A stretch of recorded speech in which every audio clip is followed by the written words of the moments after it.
investigation. He's been charged with battery on a police officer, handcuffed with zip ties on his hands and feet, and forced to go to the hospital for a psychiatric evaluation.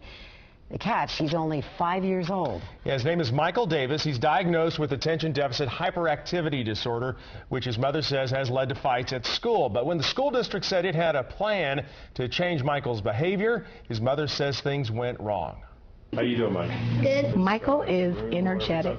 Thelma Gray says her son Michael is a comedian. His biggest problem is his ADHD stops him from thinking before he speaks or acts. He's not the discipline problem that he was made out to be. Those discipline problems include fights with other students.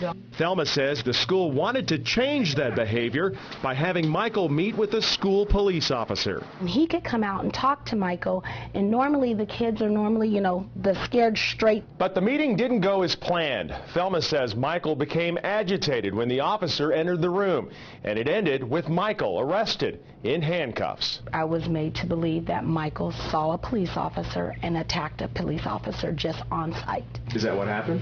That is not what happened. Thelma found out what did happen when she obtained this police report. Lieutenant Frank Gordo says he placed his hand on Michael's and the boy pushed my hand away in a batting motion, pushed papers off the table, and kicked me in the right knee.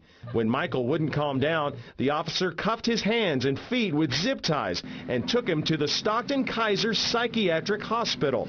Michael was cited for battery on a police officer. I didn't know until 2 weeks later that my son was zip tied for over 2 hours. KCRA3 asked the Stockton Unified School District and the school district police to speak about Michael's arrest.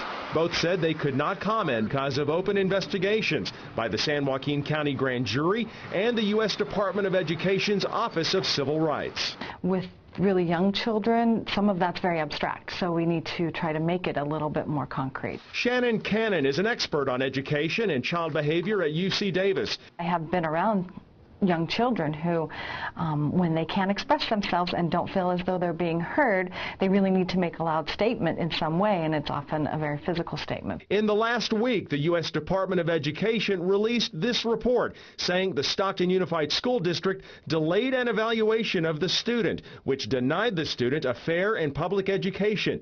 They added that the school didn't offer behavioral services because it would cost the district money. I've been begging for any assistance in helping Michael get placed appropriately, and this is just what they chose to do. A juvenile court judge eventually dismissed the battery charges against Michael. KCRA3 contacted the school board member whose district includes Rio Calaveras Elementary, but she would not comment on Michael's case.